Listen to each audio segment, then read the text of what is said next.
علی بھائی میں مولانا الیاس اتاری کا مرید ہوں، سمجھ نہیں آتا کیا کروں۔ اچھا یہ اتاری نہیں ہے، وہ اتار ہے، خود اتار کہتے ہیں عطر فروش کو، اتاری آپ ہیں۔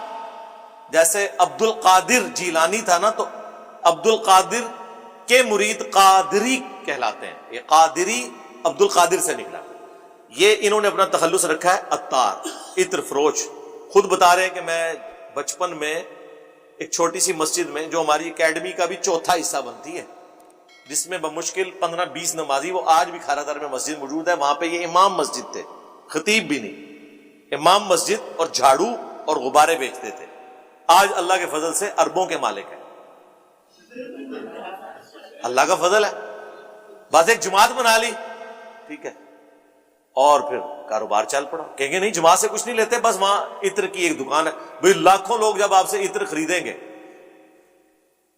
آج اناؤنسمنٹ کرتے ہیں وہ کہ پگڑیوں کے 7 رنگ ہیں، اگلے دن ان کی دکانوں کے اوپر 7 رنگ کی پگڑیاں اویلیبل ہوتی ہیں۔ اس کا مطلب ہے پہلے بیٹھ کے پلان کرتے ہیں جی، جس طرح یہاں پہ بھی ہوتا ہے نا، کوئی ادارے کا سربراہ آتا ہے، آتے ہی وردی چینج کر دیتا ہے اور اپنے کسی چاہنے والے کو ٹھیکہ دے دیتا ہے، لاکھوں لوگوں کی وردیاں پولیس کی یا فوج کی چینج ہو جاتی ہیں۔ بس ایک ہی جو ہے نا وہ چھکا کیا اٹھا لگتا ہے، ہاں، تو یہی کام ہوتا ہے۔ تو مرید ہے میرے بھائی، یہ کوئی جو آپ مرید بھی ہوئے ہیں، تو یہ پیری مریدی تو ہے ہی فراڈ ہے۔ مرید تو صرف خلیفۃ المسلمین کے آپ ہوتے ہیں، اور وہ بھی اللہ اور اس کے رسول کے احکامات کے اندر۔ یا ایھا الذین آمنوا اطیعوا اللہ واطیعوا الرسول واولی الامر منکم، حکمران کی بھی اطاعت کرنی ہے، لیکن وہ ایبسولوٹ نہیں ہے۔ فإن تنازعتم فی شیء فردوہ الی اللہ والرسول، اگر حکمران سے بھی جھگڑا ہوگا پھر فیصلہ قرآن و سنت کے مطابق ہوگا، اللہ اور اس کے رسول کی تعلیمات کی روشنی میں۔ تو ٹھیک ہے، آپ کا وہ اب کیا مریدی رہے گی، جب عقائد آپ کو پتہ چل گیا تو وہ کوئی پریکٹیکلی کوئی ایسے کر کے کوئی توڑنی نہیں ہوتی ہے پیری مریدی، وہ پہلے ہی ایک فراڈ تھا، ٹھیک ہے، چھوڑیں اس کو۔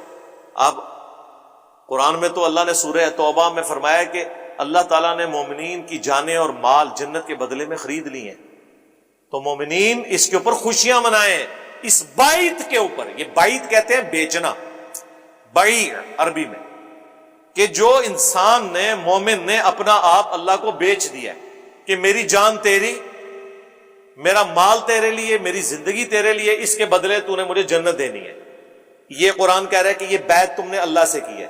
نبی بھی جو بیعت لیتے ہیں وہ آن دا بہاف آف گاڈ لے رہے ہوتے ہیں، وہ اپنی ذات کے لیے نہیں لے رہے ہوتے، اللہ کے اذن سے لے رہے ہوتے ہیں۔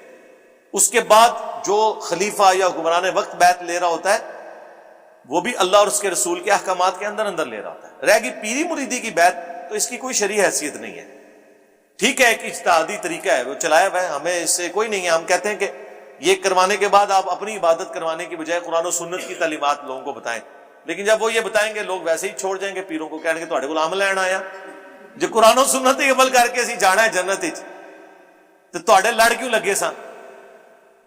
تواڈے لڑ اس واسطے لگے سان کہ جدوں کدے تانوں غصہ آئے تے نگاہ مار کے ساڑ دینا سانوں۔ پوری زندگی وضو کرا کرا کے اینڈ تے جا کے ذلیل ہو گیا۔ جس پیر دے پیچھے پوری زندگی تکلیف کٹی انہیں ہی مار چھڑیا مرید۔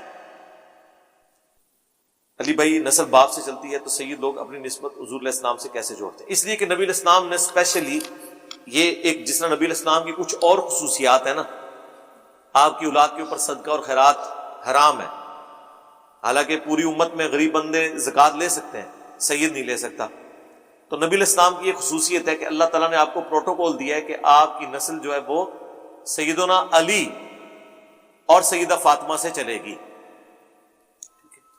تو وہ اسی لیے دیکھیں اولاد علی کہا جاتا ہے، لیکن اسے آل محمد کہا جاتا ہے، ٹھیک ہے، وہ نبی علیہ السلام کی اولاد ویسے چلی سیدہ فاطمہ سے۔ بخاری میں موجود ہے نا کہ نبی علیہ السلام حسن و حسین کو جب دم ڈالتے تھے، اعیذکما بکلمات اللہ التامہ من کل شیطان وہامہ ومن کل عین لامہ، ابو داؤد میں بھی ہے، بخاری میں بھی، اور کہتے تھے اے اللہ ابراہیم اپنے دو بیٹوں اسماعیل اور اسحاق کو ان کلمات کے ذریعے دم ڈالتے تھے، اور میں اپنے دو بیٹے حسن اور حسین کو ان کلمات کے ذریعے دم ڈالتا ہوں۔ آپ اندازہ کریں، حضرت ابراہیم کے بیٹے اسماعیل اور اسحاق دونوں پیغمبر، ان کے مقابلے پہ رسول اللہ نے کہا کہ میرے بیٹے کون ہیں؟ حسن اور حسین۔ لہٰذا اس حدیث سے بھی ثابت ہوا کہ نبی علیہ السلام کے بعد اگر کوئی پیغمبر ہوتے تو حسن و حسین بھی پیغمبر ہوتے، کیونکہ حضور نے تو ان کو ڈائریکٹ اپنا بیٹا کہہ دیا۔ تو یہ نسبت، تو نبی صلی اللہ علیہ وآلہ وسلم اس اعتبار سے انہی چیزوں کو کلیریفائی کر دیتے تھے کہ کہاں کس کا رشتہ کس اعتبار سے جڑ رہا ہے۔ تو آپ دیکھیں نبی علیہ السلام نے بھی اپنی اولاد کو کے طور پر ڈیل کیا ہے حسن و حسین کو۔ پھر سنن نسائی میں حدیث ہے حضرت ابوبکر اور عمر نے بھی سیدہ فاطمہ کا رشتہ مانگا تھا، جب تک کہ حضور صلی اللہ علیہ وآلہ وسلم کا رشتہ ان کی بیٹیوں سے نہیں ہوا تھا، تو نبی علیہ السلام نے رشتہ نہیں دیا اور کہا کہ فاطمہ بہت چھوٹی ہے، کیونکہ اللہ کے علم میں ان دونوں نے نبی علیہ السلام کا سسر بننا تھا۔ پھر جب مولا علی کا رشتہ آیا تو پھر نبی علیہ السلام نے کر دیا۔ یہ اللہ تعالیٰ کی مرضی سے ہوا، یہ ذہن میں رکھیں۔